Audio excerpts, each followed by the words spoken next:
여기서 우리 하나님의 말씀은 마태복음 20장입니다.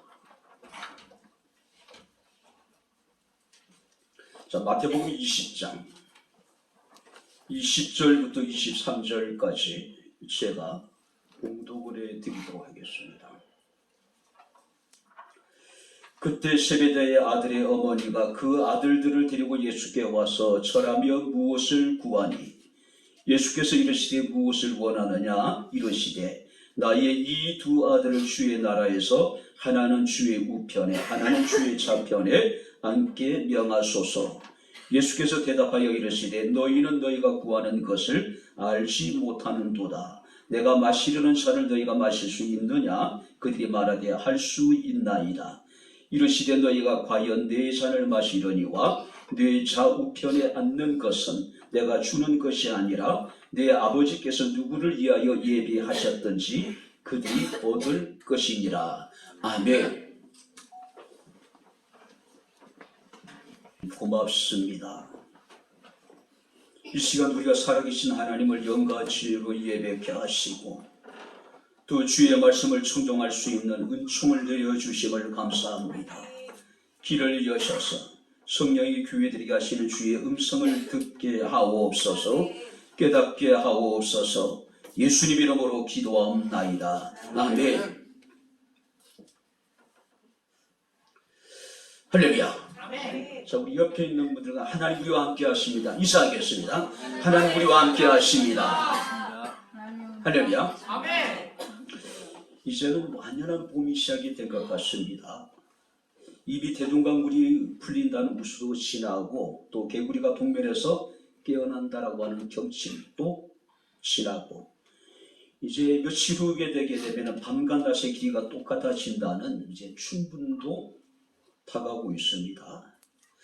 우리 주변에 농사를 짓는 사람들의 손길이 굉장히 분주해지기 시작을 했습니다.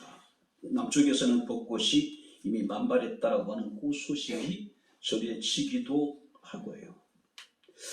근데 저희 집사람의 마음은 굉장히 좀 무거울 것 같아요.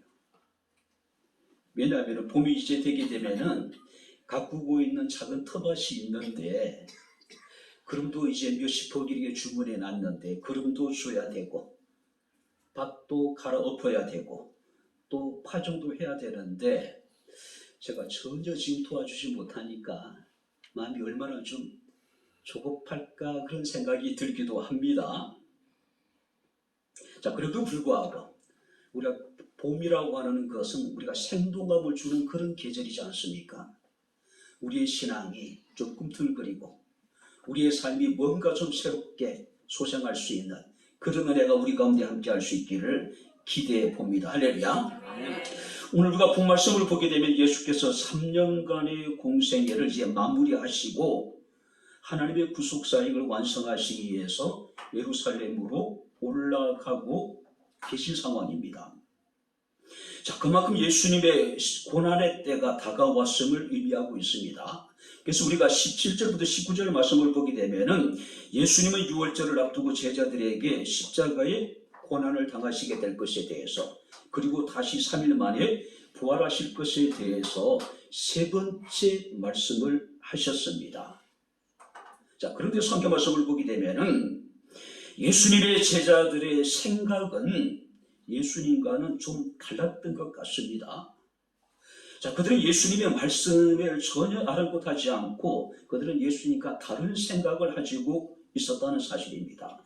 그들이 생각하기를 이번 예루살렘 여행을 통해서 예수께서 드디어 주의 왕국을 이루실 것이라고 하는 그런 기대, 그런 생각들을 하고 있었던 것 같습니다. 자, 주의 왕국이 임하게 되면은 자기 자신들이 세상의 권세를 누리게 될 것이라고 하는 그런 희망을 갖지 않았을까 생각해 봅니다. 자, 이런 상황 속에서 선두로 치고 나온 사람들이 있었습니다. 누구냐면 성경 말씀을 보게 되면은 세벳대의 아들들의 어머니. 자, 여기서 세벳대의 아들들이라는 건 누굽니까? 요한하고 야곱을 말하는 겁니다. 그 어머니는 살로메라고 하는 여인을 이야기하는 겁니다. 자, 그들이 예수께 나와서 머뭇거린 모습을 보시고 예수께서 저들이 뭔가 무엇인가를 원하고 있는 것 같은 눈치를 아마 채지 않으실까. 이미 모든 거 알고 계신 주님께서 말씀하시기를 무엇을 원하냐고 묻습니다. 그때 그들이 대답하기를 나의 이 두 아들을 주의 나라에서 하나는 주의 우편에 하나는 주의 좌편에 앉게 명하소서. 그러니까 확신했습니다. 주의 나라가 반드시 임하게 될 것은. 자, 그래서 두 자신의 아들을 하나는 주의 우편에 하나는 주의 좌편에 앉게 명하소서. 임명해 달라는 이야기죠. 임명관자로. 자, 그런데 이 이야기를 들은 다른 10명의 제자들이 성경 말씀을 보니까 분이 여겼다, 분노했다는 이야기입니다. 왜냐하면 제자들 생각 역시도 내색하지 않았을 뿐이지 야고보나 요한이나 그의 어머니 살로메와 생각이 같았다는 이야기겠죠.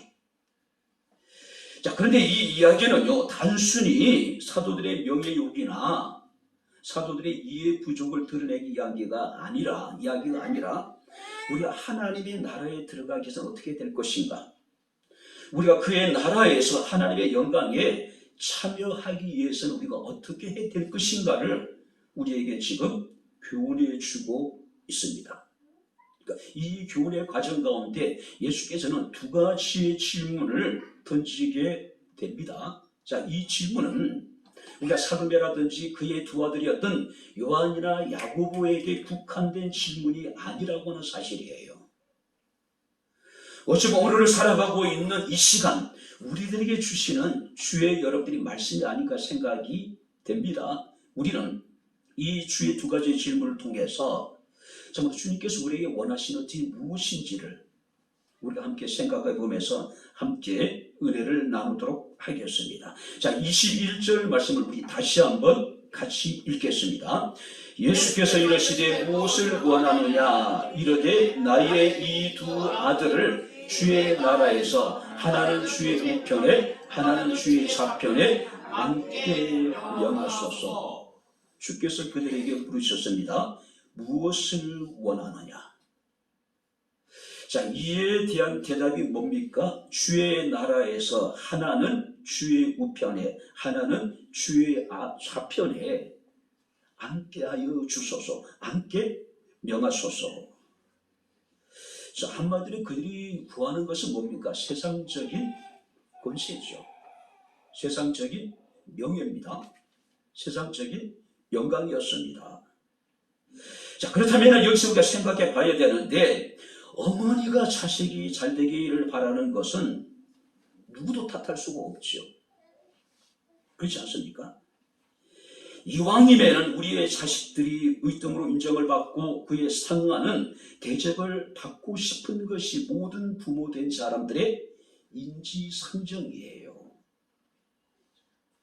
여러분들이 다른 사람들은 다 포기할지 모르지만은 부모는 어떤 상황 속에서도 자녀를 포기하지 않습니다. 그렇지 않습니까? 우리가 부모들의 입장에서 보면, 특별히 어머니 입장에서 보았을 때에 자신의 두 아들을 하나는 주의 좌편에 하나는 주의 우편에 앉게 달라고 명예 달라고 하는 것은 어쩌면 당연한 것이었단 말이에요. 특별히 이 청탁을 하고 있는 세베대 아들의 어머니가 예수님의 이모로 알려져 있는 살로메라면, 그리고 요한이 야고보가 예수님의 사촌들이라면은 충분히 청탁할 만하지 않을까요? 그렇지 않습니까? 아리스토텔레스라는 사람은 질투와 시기심에 대해서 이렇게 구분을 합니다.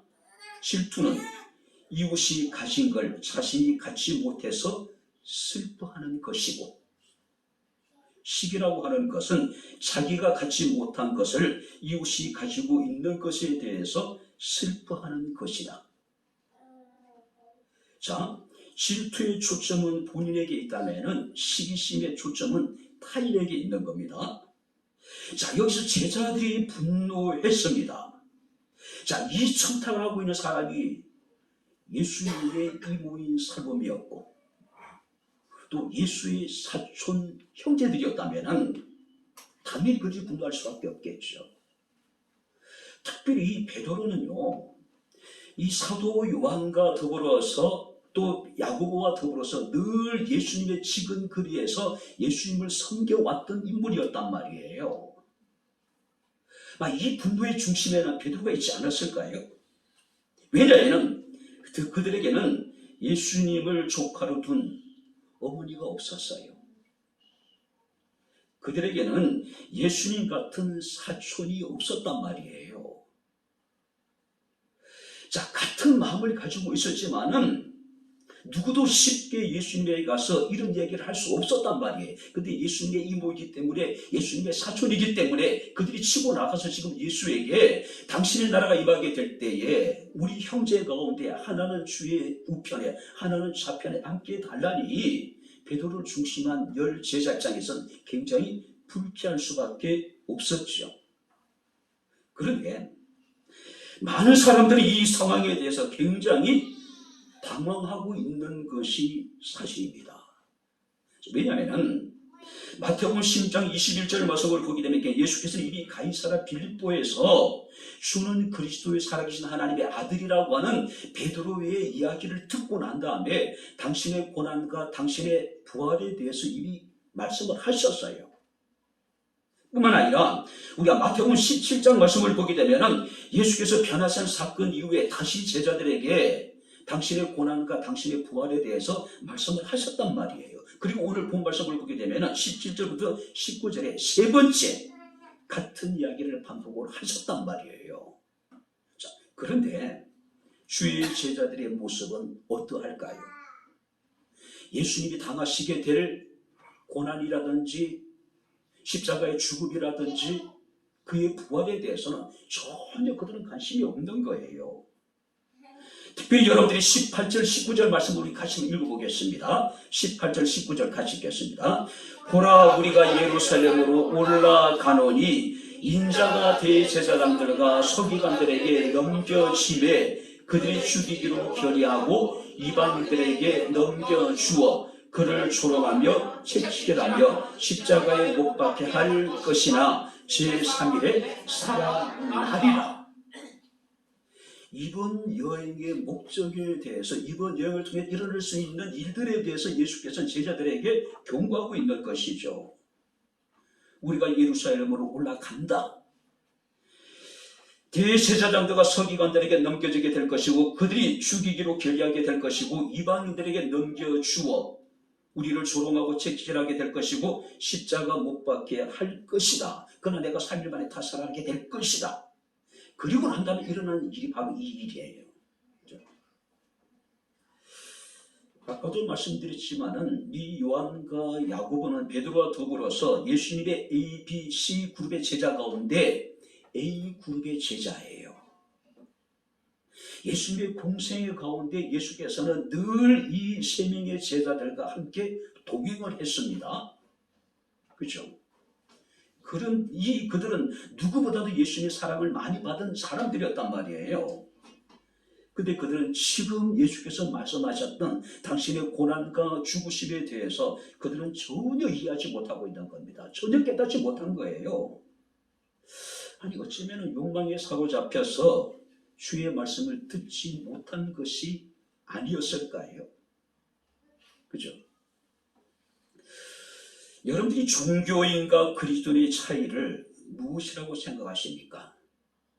종교인들은요, 예수님을 당신의 인생에, 자신의 삶의 수단이라 도구로 여기는 사람들이에요. 그래서 예수를 이용해서 자신의 어떤 이익, 예수를 통해서 자신이 원하는 무엇인가를 얻고자 하는 목적까지 사람들이에요. 지금도 여러분들이 한국 교회 보게 되면 예수 파는 사람들이 얼마나 많은지 모릅니다. TV에 자주 얼굴을 비추고 있는 사람들 다 예수 장사꾼들이잖아요. 예수 이름. 결국은 자기가 하고 싶은 이야기를 하고 자신이 원하는 것을 이야기하면서 그들은 예수를 팔고 있는 겁니다. 오직 그들에게서 예수는 수단이고 도구에 지나지 않는 거예요. 자, 반면에 그리스도인에게서 예수님은 어떤 사람일까요? 그 사람의 삶의 목적이 됩니다. 예수님이 그 삶의 그 자체가 되는 거예요. 자, 그래서 다윗은 시편 37편, 39편 7절에 이런 이야기합니다. 주여 이제 내가 무엇을 바라리요? 나의 소망은 주께 있나이다. 다윗이 소망했던 것은 아무것도 없어요. 오직 주님만이 나의 소망입니다. 주님만이 나의 전부라고 이야기합니다. 주님만이 자신의 삶의 목적이라는 것이죠. 요한복음 14장 6절 말씀을 보게 되면은 예수께서 이르시되 내가 곧 길이요 진리요 생명이니 나로 말미암지 않고는 아버지께로 올 자가 없다. 무슨 얘기일까요? 예수님이 우리의 삶의 전부란 이야기입니다. 우리의 길이요, 우리가 추구하는 진리요, 우리가 찾는 생명이라는 것이죠. 전부지. 자, 그렇다면 오늘 시간 주님께서 여러분들에게 무엇을 원하냐라고 묻으신다면은 여러분들은 무엇을 주께 구하겠습니까? 솔직하게 해요. 많은 사람들이 당황스러운 상황 속에서 살로메에 대해서 요한과 야고보에 대해서 우리가 비판할 수 있을 겁니다. 손가락질할 수 있을 거예요. 어떻게 제자들이, 그것도 예수님의 사촌 형제들이 예수의 십자가의 고난과 죽으심 앞에서 그럴 수 있느냐라고 이야기할 수 있겠죠. 우리들은 거기서 자유로울까요? 우리는 어떻습니까? 두 번째 예수께서 말씀하십니다. 우리가 22절 말씀을 같이 한번 읽겠습니다. 22절 같이 읽겠습니다.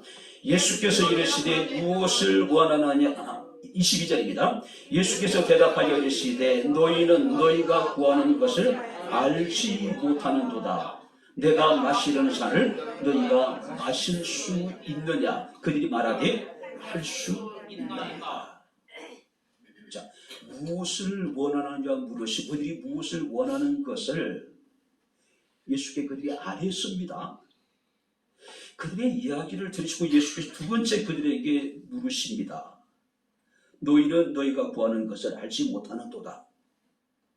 내가 마시려는 잔을 너희가 마실 수 있느냐라고 묻고 있습니다. 그래서 그들이 대답하기를 할 수 있나이다. 자, 여기서 너희는 너희가 구하는 것을 알지 못한다. 어떤 의미일까요? 너희는 나를 몰라도 한참 모르고 있다. 또 다른 의미는 뭐냐면은 너희는 너희가 구하는 그 자체를 지금 모르고 있다. 그러니까 자신들이 지금 무슨 이야기를 하고 있는지도 그들이 모르고 있다는 이야기예요. 그리고 말씀하시기를 내가 마시려는 잔을 너희가 마실 수 있느냐? 이에 대한 여러분들이 살로메라든지 요한이라 야고보의 대답은 명쾌합니다. 할 수 있습니다.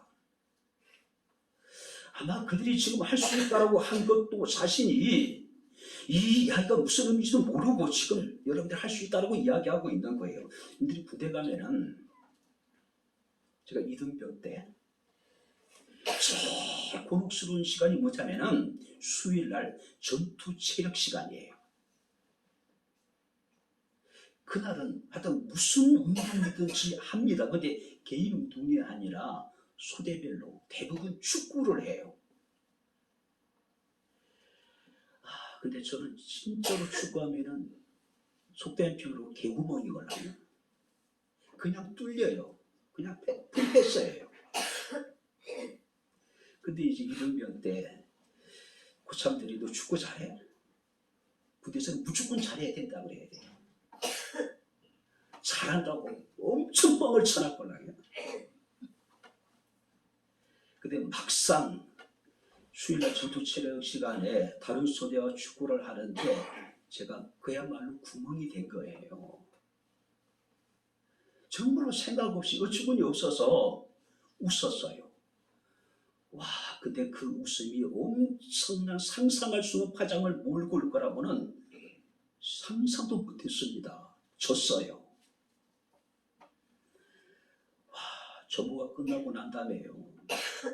정말로 집합에서 타작을 하는데 지금 생각해도 소름이 끼칠 정도예요. 징계 문제가 아니라요. 이등병놈이 꼴을 먹고 웃었다는 거예요. 너 잘한다 그랬지. 무조건 잘한다 그래야 돼요.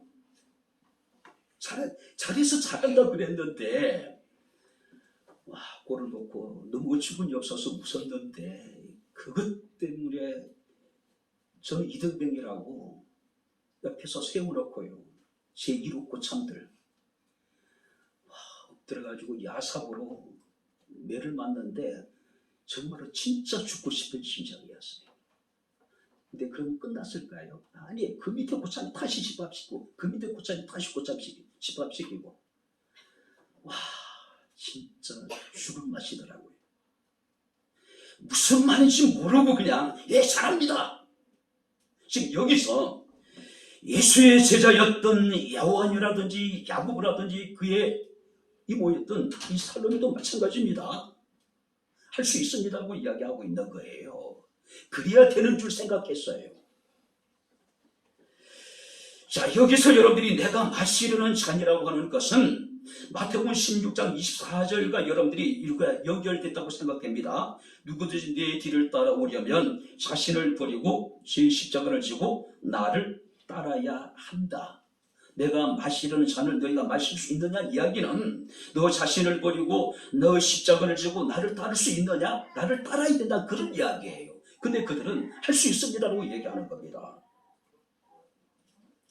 마가복음 10장에 보니까 이 본문을 이렇게 기록하고 있습니다. 내가 마시는 잔을 너희가 마실 수 있으며 내가 받는 세례를 너희가 받을 수 있느냐라고 묻고 있습니다. 받아야 된다고 말씀하고 있어요.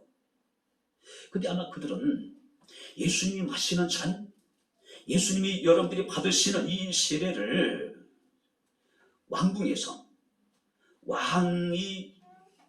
왕으로부터 받게 되는 그런 잔을 이야기하는 것으로 착각할 수도 있어요. 그렇지 않습니까? 왕이 신하들에게 그 신하의 공로를 취하기 위해서 아니면 왕이 특별한 임무를 맡길 때에 왕이 의주를 따라 주잖아요. 그럼 신하는 그 잔을 받고 왕에 대한 충성심을 새롭게 하잖아요. 왕의 뜻에 신실하게 내가 충성하겠다라고 하는 그런 의지를 가지잖아요. 아마 그런 잔으로 생각하지 않았을까요? 근데 예수께서 말씀하신 잔이라고 하는 것은, 예수께서 말씀하신 세례라고 하는 것은 쓰리고 쓰린 고통의 잔이었습니다. 이 잔은요, 아픔과 수치와 여러분들이 모멸의 잔이었단 말이에요. 근데 그들은 지금 덥석 대답하는 겁니다. 당연하죠. 오늘 이들의 모습은 오늘 우리의 모습과 너무 같지 않습니까? 우리는 하나님의 말씀에 대해서 너무 쉽게 여러분들이 대답합니다. 그것이 믿음이라고 생각을 해요. 예전에 부흥회를 보게 되면은 교인들이 맹목적으로 그냥 아멘 아멘 아멘 아멘, 그 이야기가 무슨 얘기인지도 모르고 어떤 의미인지도 모르고 맹목적일 때가 얼마나 많은지 몰라요. 지금 여기서 보니까 살로메와 요한과 야고보도 아마 그러하지 않았을까. 자신이 지금 무슨 이야기를 하는지도 알지 못하고 내가 할 수 있습니다. 예수께서 말씀하신 잔이라든지 예수께서 말씀하신 세례의 의미가 무엇인지 모르고 그들은 할 수 있습니다라고 이야기하고 있는 거예요. 성경 말씀 보니까 마가복음 14장 34절에 예수께서 이 잔을 앞에 놓으시고 내 마음이 심히 고민하여 죽게 되었다고 말씀하고 있어요. 그런 잔이었어요. 뿐만 아니라 히브리서 5장 7절 말씀을 보게 되면 예수께서 그 잔을 앞에 놓으시고 심한 통곡과 눈물로 자신의 소원을 하나님께 아뢰대요. 뿐만 아니라 누가복음 22장 42절 말씀을 보게 되면 예수께서 하나님께 기도합니다. 그 잔을 두시고 이 잔을 내게서 옮기시옵소서. 그런데 그들이 이 잔을 마실 수 있고 이 세례를 내가 받을 수 있다고 이야기하는 거예요. 예수께서는 이 잔을 앞에 놓으시고 다시 기도하십니다. 만일 내가 마시지 않고는 이 잔이 내게서 지나갈 수 없거든 아버지의 원대로 되기를 원하나이다. 근데 그들이 예수님도 이렇게 고면하여 죽게 될 정도로 이렇게 심한 통곡과 눈물로 간구했던, 그리고 이 잔을 내 위에 옮겨달라고 했던 그 잔을 내가 마실 수밖에 없는 잔이라면은 주님의 하나님의 뜻대로 이루어지기를 원한다고 하던 그 잔을 내가 마실 수 있습니다라고 이야기하고 있는 거예요. 오늘도 주님께서 여러분들에게 묻고 계십니다. 내가 마시려는 잔을 마실 수 있겠느냐? 내가 받는 세례를 너희도 받을 수 있겠느냐라고 지금 우리에게 묻고 계신 겁니다. 만약에 우리에게 이 잔을 받고자 하는 믿음이 있다면, 이 세례를 내가 정말로 받고자 하는 믿음이 있다면 그 믿음이 어떻게 나타나야 될까요? 우리 예배 속에서 드러나야 되지 않을까요? 멍 때리며 예배 드릴 수 있을까요? 허리멍텅한 상태에서 예배 드릴 수 있을까요? 정말 비장한 심정으로, 비장한 각오로 우리 하나님 앞에 예배 드려야 되지 않을까요? 우리 앞에 놓이는 그 잔이 예수님이 마셨던 십자가의 잔이라면 과연 우리가 지금 우리가 드리는 이 모습으로 예배 드리는다는 건 불가능하죠. 그렇지 않습니까? 다시 한번 여러분들이 주님께서 여러분들에게 이렇게 묻고 계십니다. 내가 마시는 잔을 너희가 마실 수 있겠느냐? 내가 받는 세례를 너희가 받을 수 있겠느냐라고 말씀하고 있습니다. 이 질문에 대한 답은 여러분들이 스스로 자기 자신에게 해야 돼요. 마지막으로 세 번째, 여러분들이 23절을 같이 읽겠습니다. 이르시되 너희가 과연 내 잔을 마시려니와 내 좌우편에 앉은 것은 내가 주는 것이 아니라 내 아버지께서 누구를 위하여 예비하셨든지 그들이 얻을 것이다. 무엇을 원하느냐? 그들의 이야기를 들으시고 주님께서 말씀하십니다. 나의 잔을 너희가 마실 수 있겠느냐라고 말씀을 해요. 자, 그러자 할 수 있다라고 이야기를 합니다. 그때 예수께서 말씀하십니다. 너희가 과연 내 잔을 마시게 되려니와. 무슨 얘기일까요? 너희 말대로 너희는 내 잔을 마시게 될 것이란 이야기예요. 두 사도가 예수를 따르게 될 것이고 결국 그 길을 걷게 될 것이라고 하는 겁니다.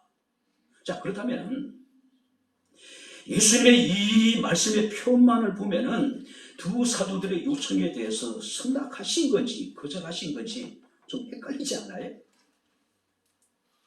하나는 주의 우편에, 하나는 주의 좌편에 앉게 달라고 했는데 내 잔을 마실 수 있겠느냐 하니까 마실 수 있습니다라고 이야기를 했습니다. 근데 주께서 말씀하시기를 너희가 과연 내 잔을 마시게 될 것이다.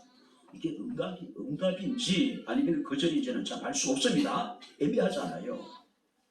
그러나 분명히 확실한 것은 이 두 사도가 십자가의 길을 걷게 될 것이고 그리고 예수 그리스도의 영광에 참여하게 되는 것은 사실이에요. 이걸 암시하고 있는 겁니다. 실제적으로 예수님의 이 두 사도 가운데 야고보는 12제자 가운데 제일 먼저 헤롯에 의해 가지고 순교를 하게 되죠. 그리고 이 요한이라고 하는 인물은 제자 가운데 가장 오래 살죠. 흔히 말하는 천수를 누리게 됩니다. 그래서 그는 예수의 모친이었던 마리아를 부양을 해요. 그리고는 이제 밤모섬에 유배되어져서 요한계시록을 완성하게 되는 모습을 우리가 보게 됩니다. 일단 예수께서는 너희가 네 잔을 마시게 될 것이라고 이야기를 해요. 그리고 말씀하시기를 내 우편에 내 좌우편에 앉는 것은 내가 주는 것이 아니다. 당신에게 그런 권한이 없다는 의미가 아니라 모든 것을 판단하시고 모든 것에 대해서 하나님께서 상을 주시는 것은 절대적인 하나님 아버지의 주권에 속한 것이다. 하나님의 주권이라고 이야기합니다. 그리고 말씀하시기를 내 아버지께서 누구를 위하여 예비하셨던지 그들이 얻을 것이다. 너희가 원하는 그것을 하나님께서는 누구를 위해서 예비하셨던지 그들이 얻게 될 것이다. 무슨 얘기일까요? 우리가 하나님께 구하는 상급이라든지 영광이라고 하는 것은 우리가 편애를 하거나 청탁에 의해서 이루어지는 것이 아니라 하나님의 주권에 속한 것이다. 그러니 너희는 내가 마시려는 잔을 마시고 내가 받으려는 세례를 받고 나의 길을 따르란 이야기입니다. 나의 길을 따르란 이야기예요. 목사라고 해서, 장로라고 해서, 교회의 중직자라고 해서 하나님의 나라에서 더 큰 상을 받는 것은 아니란 이야기예요.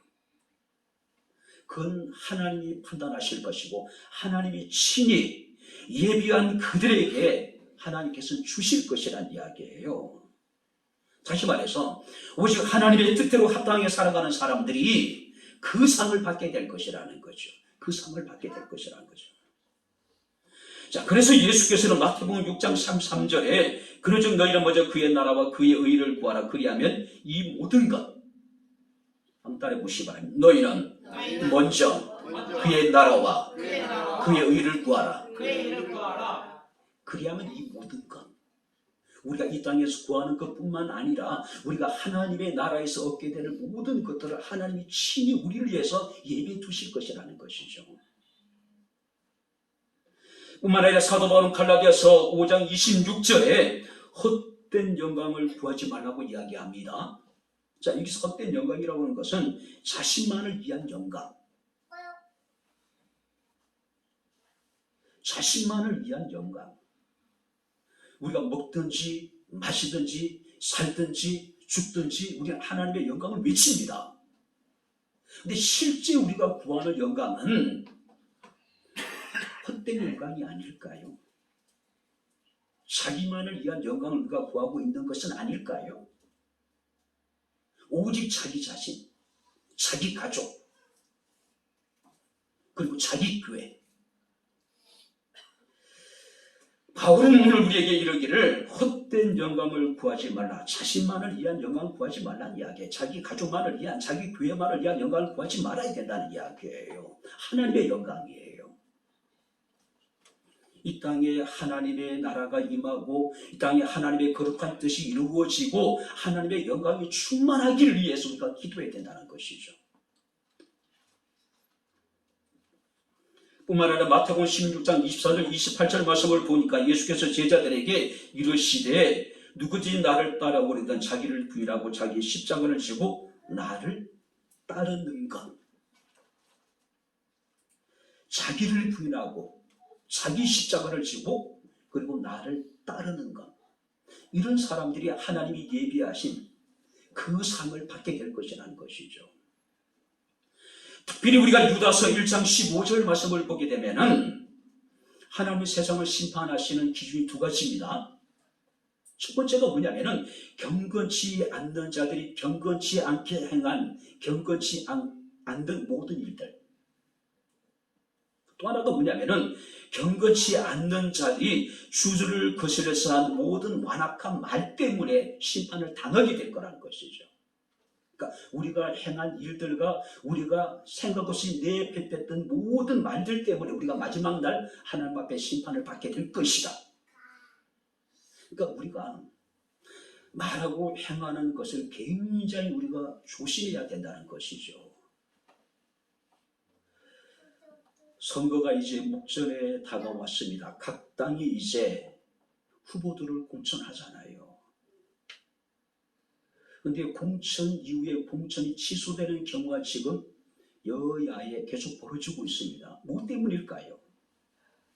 그들이 과거에 행했던 말들, 그들이 과거에 행했던 행적들 때문에 그들이 공천이 지금 취소되고 있는 거예요. 그렇지 않습니까? 경건치 않는 자들이 행한 경건치 않는 모든 일들과 경건치 않는 자들이 주를 거슬리서 한 완악한 모든 말들 때문에 우리가 심판을 받게 되는데, 우리가 이렇게 경건치 않는 일을 행하고 사악한 말을 내뱉은 사람들은 주의 영광에 참여하지 못하게 될 거라는 것이죠.